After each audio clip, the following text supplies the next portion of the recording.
in Colorado Springs, Colorado. A group of men are gathered together for their annual conference. For their day-in, day-out service to the public, Dragnet honors the 57th Annual Conference of the International Association of Chiefs of Police. The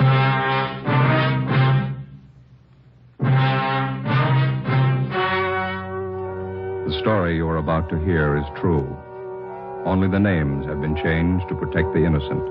Fatima Cigarettes, best of all long cigarettes, brings you Dragnet.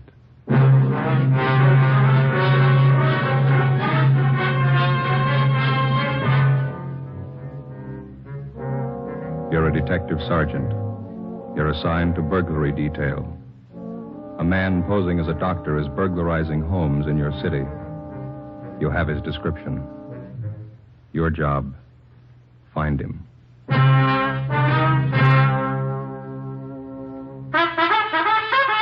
Oh, no. Ah, that's different. Yes, what a difference. In Fatima, the difference is quality. You see, Fatima is the quality king-size cigarette because it contains the finest Turkish and domestic tobaccos superbly blended. And Fatima is extra mild with a much different, much better flavor and aroma than any other long cigarette. Because of its quality, its extra mildness, its better flavor and aroma, Fatima has more than doubled its smokers coast to coast. Fatimas cost the same as other long cigarettes, but your first puff will tell you... Ah, that's different. Yes, in Fatima, the difference is quality. Ask your dealer for Fatima, the quality king-size cigarette. Best of all, long cigarettes. Start enjoying Fatima tomorrow.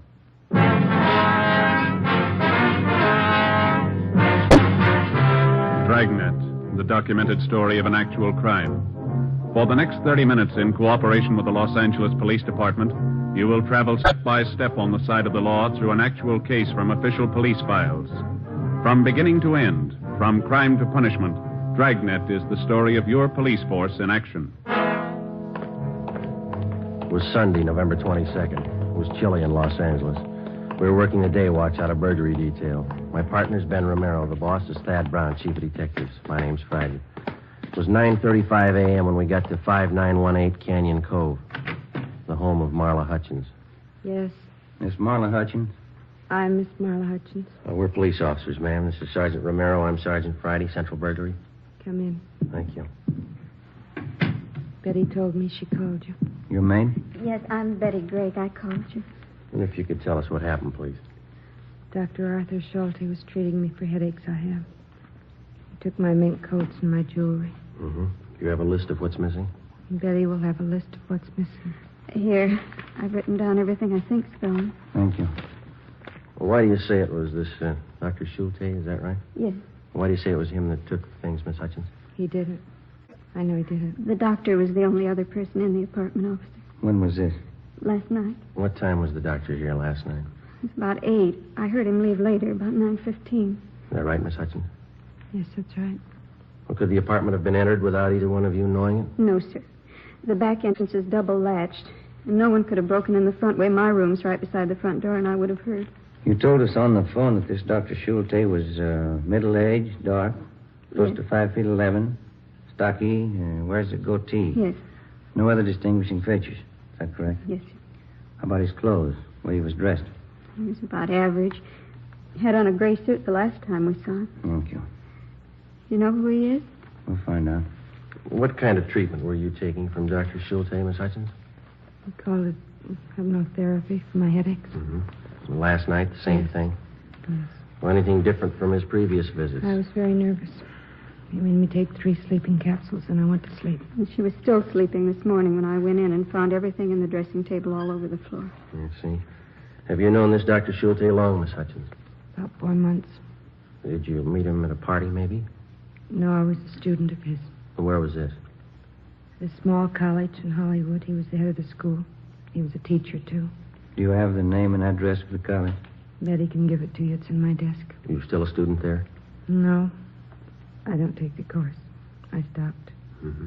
College was closed. That's when he came here to treat me for my headaches. How did he start giving you these treatments, Miss Hutchins? One day in his lecture, I fainted. Took me to his office and told me that pain was only a state of mind. State of mind. Yes, ma'am. My headache didn't bother me anymore. He said that relief would only be temporary if I didn't take regular treatment. Well, did you see him regularly? I saw him twice a week. Twice a week. Always here? At the college, then it closed. I don't know why. He telephoned and said he would continue here. Well, where did you get in touch with him when the college closed? I never did. He always called here. Do you have any idea where he is now? No, I just know that he's a thief. Yes, ma'am. Why don't you lie down, Miss Hutchins? You look tired. All right. Thank you, Miss Hutchins. Yes, ma'am. Thank you very much. All right. Would you gentlemen like some coffee? Oh, Ben? I could sure use some. Well, it'd be very nice, miss. Thank you. Officer, Yes, ma'am. if this man's just a common thief, the treatments he's been giving Miss Hutchins couldn't have been very good, could they? She's still got the headaches, hasn't she? 11:50 a.m. We checked the apartment for physical evidence. There was nothing to indicate that the place had been broken into. We put in a call to latent fingerprints to send a man out to check the closet and dresser. We completed the crime report, and Betty Gregg, the maid, gave us the name and address of Dr. Schulte's college, the Los Angeles College of Psychotherapeutics and Psychiatry at a Franklin Street number in Hollywood. Ben and I got out a teletype to Sacramento asking information on the chartering of the school that Dr. Schulte was supposed to have headed. We checked on Betty Gregg, the maid, and found that she was a Los Angeles girl, parents still living in the city. She had a good reputation. 2:35 p.m., we went to the address where the college had been. It was a big brown clapboard house with several dormer windows facing the street. It was vacant. The front door was boarded up. A rental agency sign was stuck up on one of the pillars on the front porch. Joe, what room there? Must have been where they had classes. Rows of chairs nailed down, you see? Yeah, let me look. Yeah. I don't see any papers inside, no mail. Hi. Yeah. My name's Tom Thompson. You interested in the place? You the agent? No, I just live next door. I'm a dry cleaner myself, but I sort of promised the real estate agent I'd keep an eye peeled, see if I could be of help if anyone came in shop. Police officers. We're just checking. Oh, was there something wrong? Somebody break in? Did you live next door when this was a school here? Yeah, that psychology bunch here about, 10 months, maybe less. I always thought it was kind of a shoestring operation. How do you mean? Oh, not much dough. They're just making ends meet, no clash, Always just adults? Well, classes used to be mostly during the day I was at work. The wife used to tell me, no kids that she ever saw. Did you know the man that ran the school? No, but he was a middle-aged guy with a kind of a pointed beard. Had a pal, though, a younger guy. Never stopped to talk. They're pretty tight-mouthed guys, like I said. Why, what'd they do? Routine investigation, Mr. Thompson. Do you have any idea where they might be contacted now? No. Real estate agent said they skipped without paying last month's rent for him. He's been trying to find them. Mm-hmm. Do you remember their names? Well, let's see. Wait a minute. The older guy, the guy with the beard, was named Schultz or something like that. I can't remember the young fellow, though, but... Hey, wait a minute. I got their door.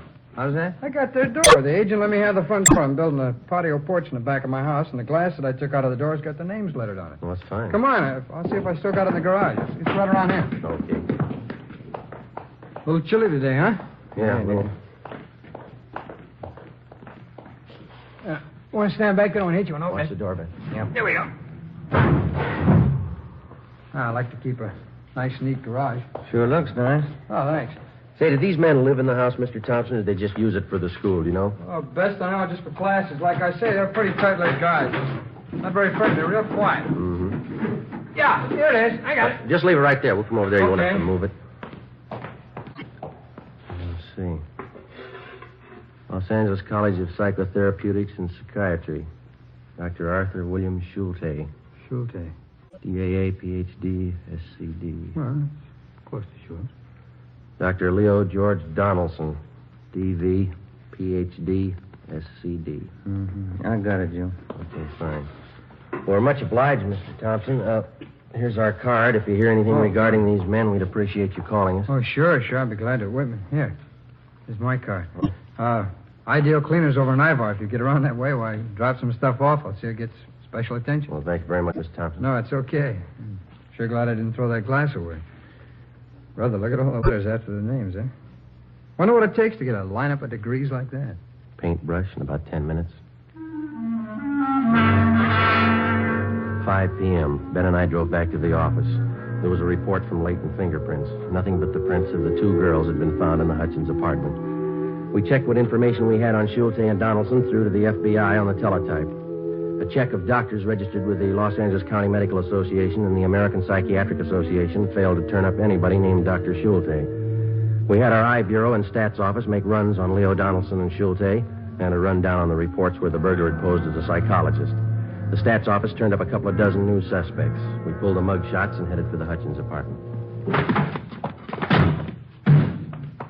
Looks like something doing at the Hutchins apartment house. A lot of cruiser cars, huh? Let's have a look. Sorry, can't go in. Sergeant Friday Romero, Central Burglary. Oh, sure, Sergeant. What's the trouble? Girl named of Hutchins shot herself.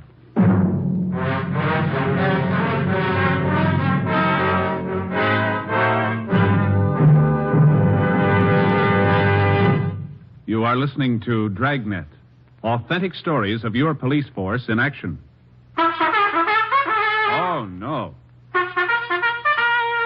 Ah, that's different. Yes, what a difference. There's a difference you can hear, there's a difference you can see, but the difference in Fatima is quality. Yes, friends, when you compare long cigarettes, you'll find that in Fatima, the difference is quality. Quality of tobaccos. The finest Turkish and domestic varieties, extra mild and superbly blended, to give you a much different, much better flavor and aroma than any other long cigarette. Quality of manufacture. Smooth, plump cigarettes rolled in the finest paper money can buy. Quality even to the appearance of the bright, clean yellow package. Carefully wrapped and sealed to bring you Fatima's rich, fresh, extra mild flavor. Fatimas cost the same as other long cigarettes, but your first puff will tell you... Ah, that's different. Yes, in Fatima, the difference is quality. Ask your dealer for Fatima, the quality king-size cigarette. Best of all, long cigarettes. Start enjoying Fatima tomorrow.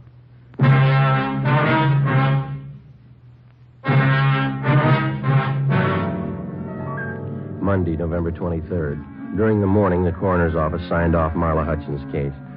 The verdict was that she had taken her own life. The police psychiatrist told us that probably the hypnotic treatments by Schulte had hastened her death. The information we'd received from the Medical Association told us that they had had complaints against the operation of the Schulte school. They had pointed out to us that it takes over 12 years in recognized medical schools to become a member of the American Psychiatric Association. Schulte had been mass-producing pseudo-psychiatrists in 8 weeks. 1:40 p.m., we met with Captain Fulton. School was a phony. Degrees and diplomas sold anybody who had cash. Yeah. They're not operating anymore? We checked that out. They're gone. Well, here's the answer to your teletype to Sacramento. Thank you. Gives details on the application for the school of Schulte. He's listed as founder and dean. Donaldson is listed as staff. No addresses other than the Franklin Street number there. Mm-hmm. Anything else? A month ago, Leo Donaldson opened courses of instruction in Los Angeles under the title California Physicians College of Psychiatry, 781 South Hill Street. Schulte associated with him? No. Have any idea where Schulte is? No, we don't, but we're looking. We've got the support of the medical people to push a bunco charge for the operation of the old school.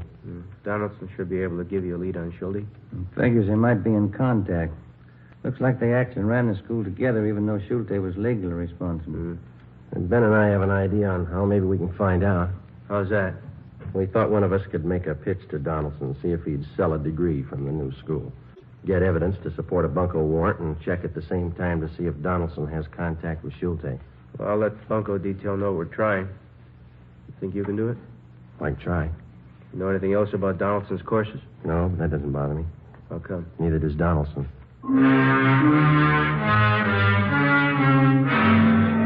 In trying to get Schulte through his former associate, Leo Donaldson, we again contacted the Medical Association. They furnished us with the name of Ralph Morse, a graduate of the Franklin Street School, who had since been killed in an auto accident. Tuesday, 11:30 a.m., Ben and I got to 781 South Hill Street, a 7-story office building in the heart of the Los Angeles business district.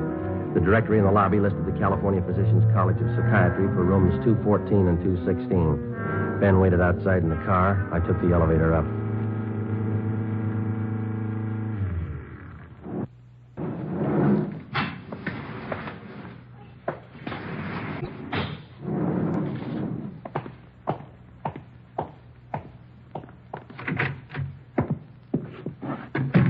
Yes, may I help you? Dr. Donaldson? I'm Dr. Leo Donaldson. May I be of assistance? Well, my name is Frank Ditton. I wanted to ask about the curriculum here. Well, we've just opened, Mr. Ditton. We're not quite ready to start classes. You understand this is very advanced instruction. Most of our students will have had considerable background in psychiatry. Oh. Well, a friend of mine, Dr. Morse, said that he was sure I'd be a good student for you. Dr. Morse? Mm-hmm. I'm not sure I place him. Well, he was one of your students at the Franklin Street School. Said that Dr. Schulte knew him quite well. Oh, yes, I remember. Brilliant man. How's he getting along? He was killed in a car collision. Oh, that's too bad. Well, frankly, what I was interested in is being able to take over his practice. Could I get the same deal he got? I think so, Mr. Ditton. What'd you have in mind? Well, take some courses and get a degree.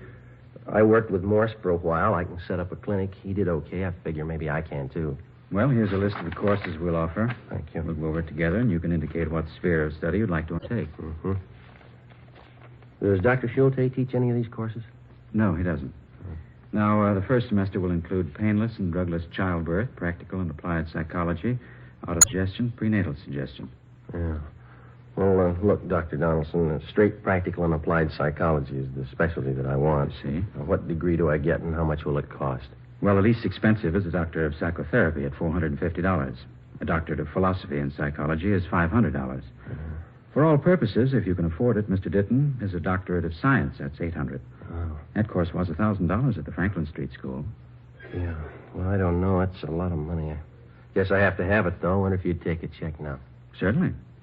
You understand what a tremendous advantage these degrees are to the professional man who, for one reason or another, may never have had a chance to get a college diploma. Mm-hmm. Well, the course is very hard? You look like an intelligent man, Mr. Ditton. I'm sure you'd have no difficulty. All right. Well, say, look, Doctor, I live out in Van Nuys now, and I'm working 3 days a week at the present time. It's going to be pretty tough to get downtown here. Do I have to be here every day?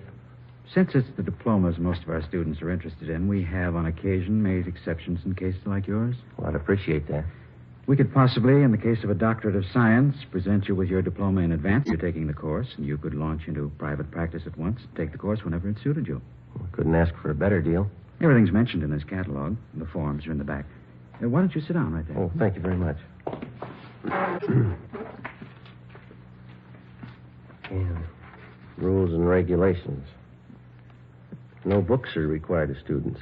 Well, that's a break, huh? We lecture a little differently from some colleges, and therefore we've dispensed with texts because we feel they tend to confuse the data. Mm-hmm.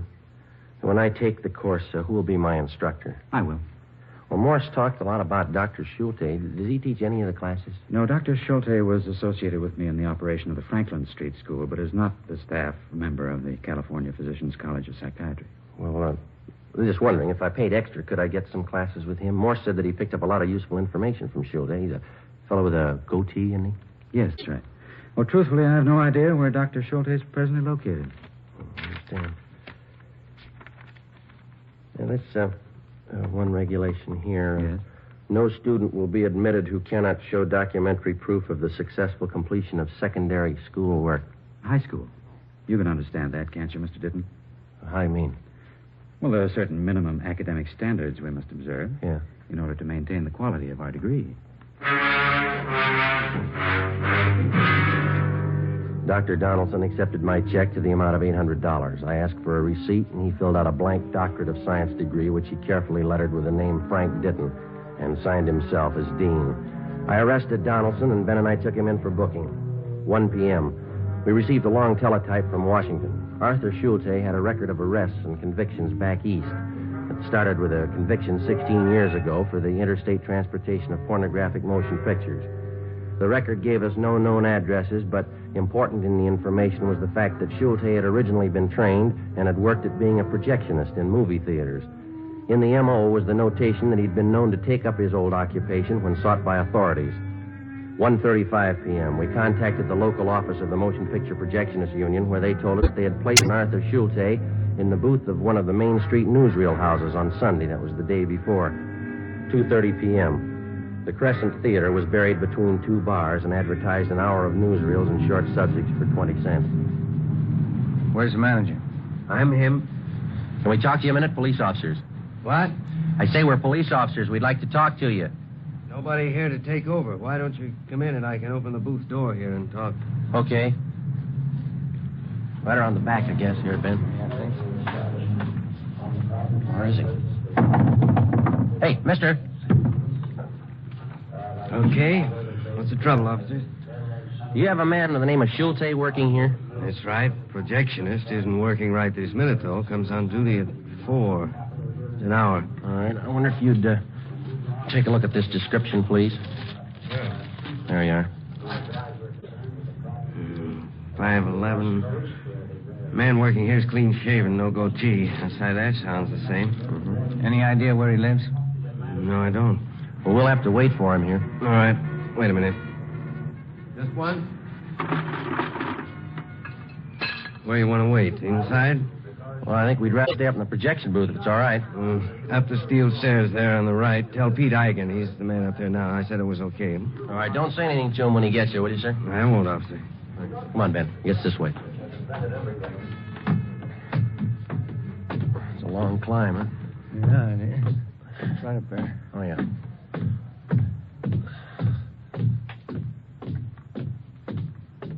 This must be it. Yeah. Hey, mister!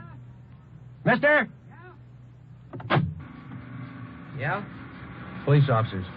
Anything wrong? We're going to have to wait here. The manager said it was okay. Wait for what? We want to talk to your relief man. You mean the doc? You know him? Well, just since yesterday. Why do you call him the doc? Oh, you know, speaks kind of fancy for a projectionist. What do you do? Oh, he just likes to talk to him. Okay, you know, the guy doesn't come on for about an hour. Yeah, they told us. You want to look at the picture? You can both sit by the observation port on the film stage, sir. Yeah, thanks. Yeah, sit over here, Ben. Is this all right here? Yeah, that's fine. Huh. Well, What's the matter? I've seen this newsreel. 5:45 p.m. Schulte was nearly 2 hours late. Ben and I were worrying about whether somehow he'd been tipped. Usual for a man to be this late for a shift? Not in a house like this. Bigger house would be different. Way it is with a doc being late like this just cost the boss a couple of bucks. How do you mean? I got more dough. I'm over my maximum hours. If the old guy'd stay away long enough, I'd be on Golden. Golden? What's that? Yeah, double and a half time. Boys in the business call it Golden time. Oh. Most dough you can get is double Golden. You get that working over maximum number of hours after midnight on a Sunday. Uh-huh. That's double Golden. Never happened to me, though. How do you stand? What do you mean, the money? The noise. You get used to it. Don't pay any attention after a while. Don't you get tired of hearing the same soundtrack over and over? No, you just know it's there. It never registers. What they're saying, I mean. Just if it stops when it shouldn't. Get used to it over the years. You've been doing this long? 11. It's a long time. Excuse me. I gotta make a switch over. What'd you say? I said I gotta make a switch over. I've been watching you do that all afternoon. How do you know when to turn the other projector on? Marks on the film, up in the right corner on the screen, usually a black dot. Look through the window. Look, Ben, right here. Mm-hmm. The first dot tells me to start the other projector. When the second dot hits, I cut this one, turn on the other one. Now watch. Okay. See the first one? Uh-huh. Now the second dot, see? Uh-huh.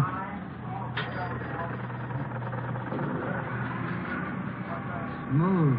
You never know the difference. Simple stuff. People never seem to notice the switches. Just a minute. Hi, Doc. A little late. Sorry, overslept. Your name, Schulte? That's right. Police officers would like to talk to you. I have to go to work. It'll wait. You want to go downstairs? All right. This way.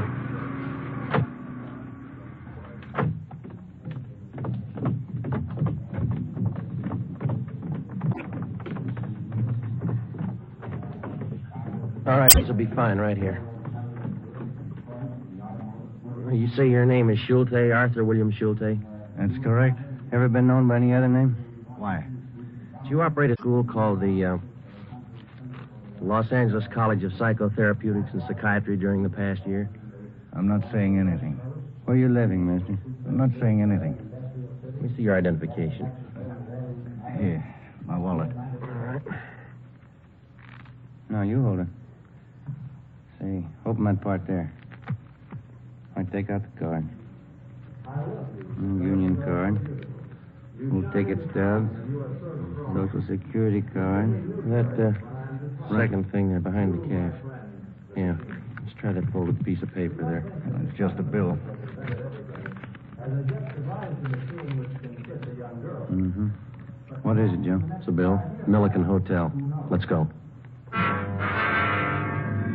We drove to the Milliken Hotel, about 6 blocks from the theater in the same Skid Row district. We got the key from the room clerk and went up to Schulte's room. It looked like any dingy hotel room. A small footlocker sat at the end of the bed on the baggage stand. 2 suitcases were over by the closet, and sitting on the floor alongside the bureau were 2 waist-high stacks of books. You got the key to the small trunk? I don't have to submit to this. Let's open it up. Open it yourself. Here's the key. All right.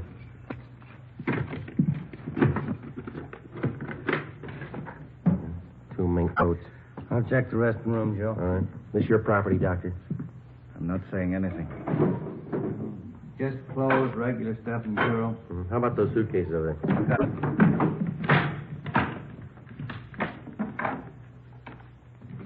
What do you got? How about this? It's a cigar box. It's taped shut.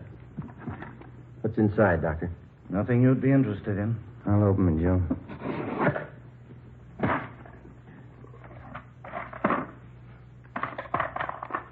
Schulte? Bracelets, rings, matched earrings. Fit our stolen property reports. These were gifts. People say you took them. They're sick. I've done them a lot of good. They know. They thank me this way. Yeah. People I get these things from, they know I've helped them. The way you helped Marla Hutchins.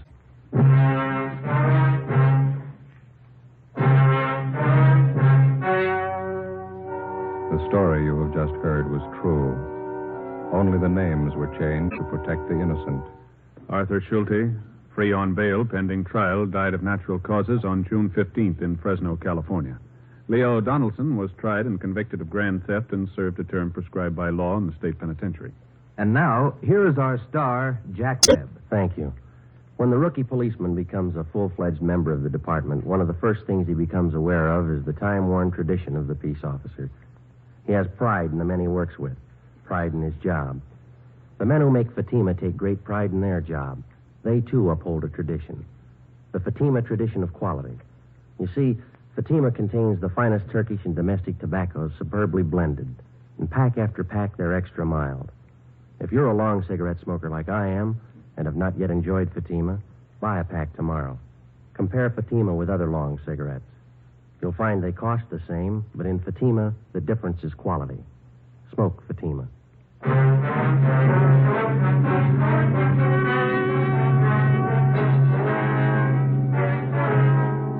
Ladies and gentlemen, the Chief of Police of the City of Los Angeles, W.H. Parker. The Los Angeles Police Department awards this citation of merit to Dragnet for its authentic portrayal of cases from the files of this department, bringing great credit to the Los Angeles Police Department and its officers, and enhancing the prestige of law enforcement generally among its millions of listeners. Thank you, Chief Parker. You have just heard Dragnet, a series of authentic cases from official files. Technical advice comes from the Office of Chief of Police W.H. Parker, Los Angeles Police Department. Next, We the People. 3 chimes mean good times on NBC.